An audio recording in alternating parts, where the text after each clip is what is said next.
Well, the thing that makes honeybees special is that they, they pollinate our crops. They're supposed to be, I think, 30% of our actual food is something. I've heard numbers like that. They're good health benefits, and for our plants mostly though. They pollinate all our plants, so it's gotta have it. Even though there are other pollinators around, like butterflies, skippers, some flies, some wasps, hummingbirds, honeybees are the biggest pollinators.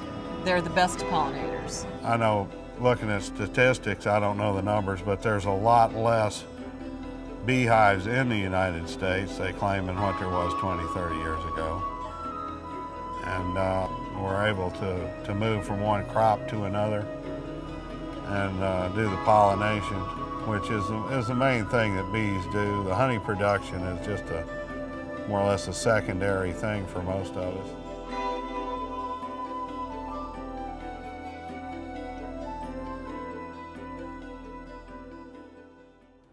I'm not a commercial beekeeper. I'm what they call a small-scale beekeeper. I have a few hives in my backyard.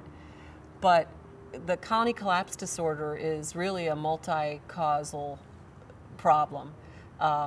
They're speculating now that it's caused by a certain virus called the Israeli paralyzing virus. It's also caused from a virus known as Nosema, from mites known as Varroa mites, and other relative unknowns. Pretty much the only job for these bees right now is just getting them ready to get ready to go to the almonds. So we want to keep them healthy. So we'll take and do some mite treatments, which just means to keep the the mites so they don't hurt them, and we'll put some syrup in the little boxes in there to keep them so they're up and going. And like I say, come around January, they'll go to California, and that's pretty much the only job at this point for these guys. They're just keeping them alive, Currently in the United States, thousands and thousands of hives are used to pollinate almond crops, blueberries, cranberries, watermelons. Even though we don't eat that honey from the watermelons or the almonds, we do eat the cranberry and the blueberry honey because that's a delicious honey.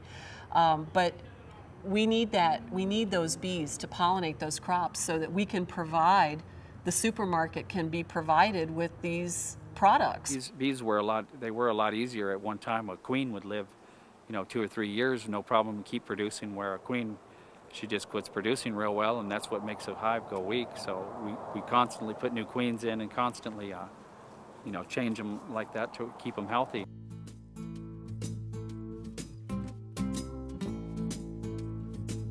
After we get the honey, our job is to basically, depending on the type of honey, we grade honey in a couple of different manners. We consider some table grade, some baker grade, and some, let's say like the Tupelo honey is more valuable just because it's tougher to get. And so then it's more valuable, and we'll bottle it and sell it. We don't typically sell big barrels or any wholesale parts of it, but like right now, the Brazilian pepper that we're doing, we'll sell most of that to wholesalers, and they'll take it to market, whatever they do, whether they sell it to Nabisco or whoever they sell it to. I have no idea, what kind of bottlers they go to. But we just sell it by the barrel then.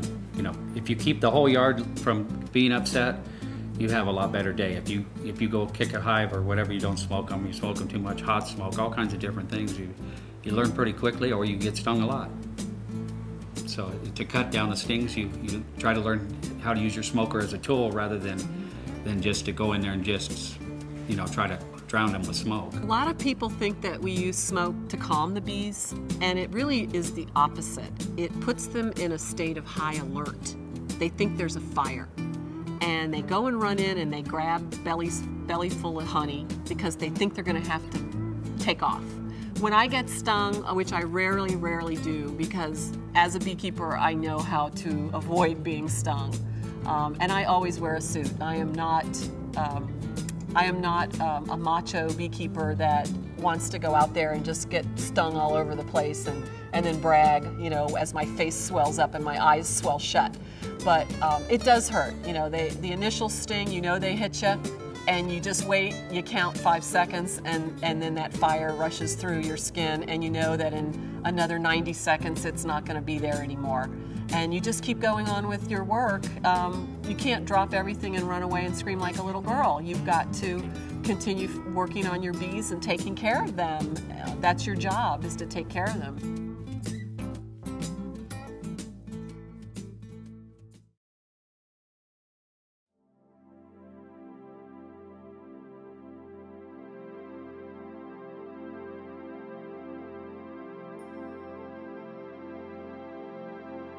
I think personally that like all things in nature, that either they're going to go extinct or that they're going to overcome it, because I think that they've been here a million years. I don't see how it's going to, might be optimistic, but I think they'll make it.